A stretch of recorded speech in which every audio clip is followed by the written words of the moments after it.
When we look at some more general ways to improve the memory, we begin to focus on the whole self. Oftentimes, the whole self is broken down into the body, the mind, and the spirit, although there are various ways that you can break that down into more specifics within, especially mind and spirit.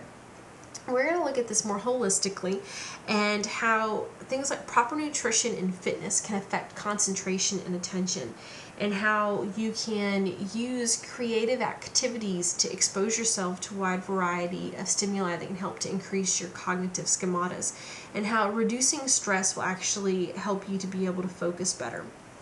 Let's begin with proper nutrition and fitness. This can really assist you with concentration and attention in your memory. It's found that if you are not getting regular exercise, that you're actually more sluggish, that you're more tired than normal, and when that occurs, it's much more difficult to concentrate, to focus, to pay attention. So your attention span decreases when you're not engaged in regular physical activity. Also, if you don't have proper nutrition, you can really inhibit your ability to pay attention, especially when you start to develop things like headaches because you're not taking in enough water. Your body needs a certain amount of water per day, and if you're not getting it, you will increase the amount of headaches that you have. And if you're not having proper nutrition as well, it can affect your energy levels, which of course will affect your concentration. So overall, taking care of the body can be very important for your mind. And these two are not two separate entities. Obviously, they're interrelated, and so you have to treat them as such. Also, it's important that you increase your creativity. There are a number of ways that you can expand yourself and increase your creativity, from travel to reading a variety of sources of information to engaging in cross-cultural relationships and increasing your social sphere. But really and truly, something that can be very effective, which is very applicable also in a listening class, is that you develop and cultivate appreciative listening skills. And that is, you begin to listen to a variety of sources of entertainment and information that you enjoy, and you really try to find a variety of things that you can enjoy. So you explore different genres of music. You would talk to a variety of people and listen to the stories that they have to say. So you engage in a variety of different forms of appreciative listening. As you cultivate those skills, you're also going to increase your creativity. You're going to provide depth to your cognitive schemata.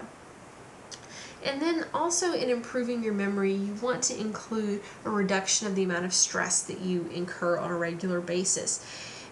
Obviously, some stress can be very positive. We normally label this as eustress, in that it can encourage us, it can be a motivating factor. For example, when it comes down to the wire, you know you have an assignment due. That stress can be very motivating to get it done and to get it done well. However, when our body is cycling through 3 stages in stress, according to the General Adaptation Syndrome, we first experience alarm, that is a change in our body. And then we have stress resistance, where your body is actually fighting this. And as your body tries to achieve some sort of balance and equilibrium in stress resistance, you have exhaustion if it's not able to do that, because your body is constantly striving. And when your body is producing adrenaline during the stages of stress, that takes a lot of energy. And at a certain point, though, it's almost like your body just shuts down, breaks down. And that's why lots of times at the end of a very stressful time, people can get physically ill because of the physical effects it has on your body.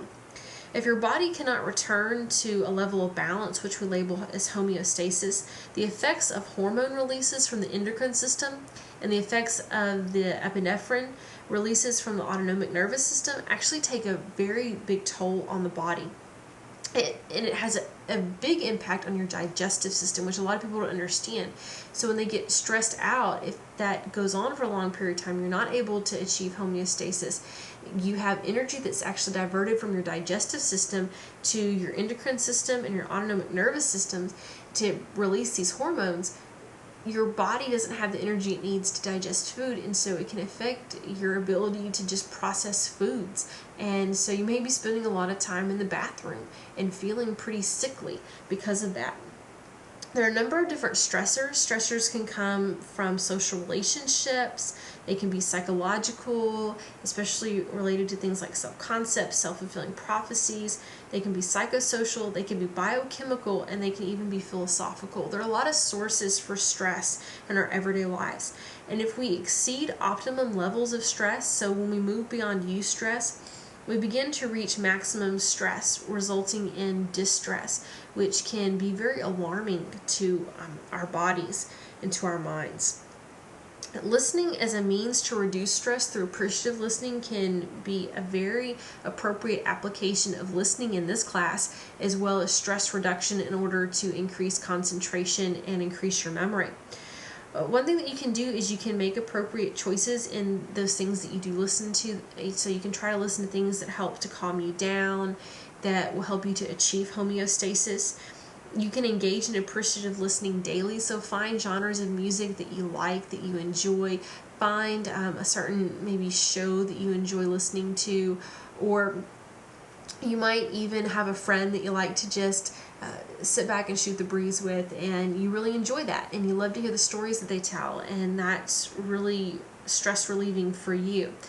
Don't put off high stress communication encounters, because what happens is the stress has more time to build. So if you're in conflict with someone and you think, I'm really stressed out about this, I don't want to deal with it, that actually can build your stress more so, because you have more time that leads up to the actual encounter that you have with them, which could lead to exhaustion. Also, acknowledge people's individuality, including your own weaknesses and strengths as you engage in inner speech. This should help you to really see that nobody's perfect, including yourself, and that in some cases you may have unrealistic expectations that are increasing your levels of stress. Listen to your own self to know when stress is becoming distressful for you. This is going to have a huge impact on your concentration, your attention, your ability to focus, and your ability to then recall information as it's coming in as you understand it. So this is going to include anticipating warning signs of things that are clinically related to stress disorders. Stress disorders include things like anxiety attacks and migraines, phobias, obsessive compulsive disorders, acute stress, and even generalized stress disorder. And while most people don't actually suffer from any of these stress disorders, many people have some of the signs and symptoms of them. And if you read some of the signs and symptoms, you think, oh my gosh, I'm generalized anxiety disorder. But you probably clinically wouldn't be labeled that just because you have a few of the symptoms. Yet, you need to watch out for how stress can accumulate, especially in the busy lifestyles and a lot of you college students leave. And you're staying up to all hours of the night, you're getting up early in the morning, you have work, you have classes, economic conditions persist, many people are taking on second jobs, and some of the stress related to student loans and jobs and your class and the organizations that you're involved in. All of that adds up over time and can really take a toll on yourself. So really understand how that can affect not only your memory systems, but your overall health in general, which has an impact on attention and concentration.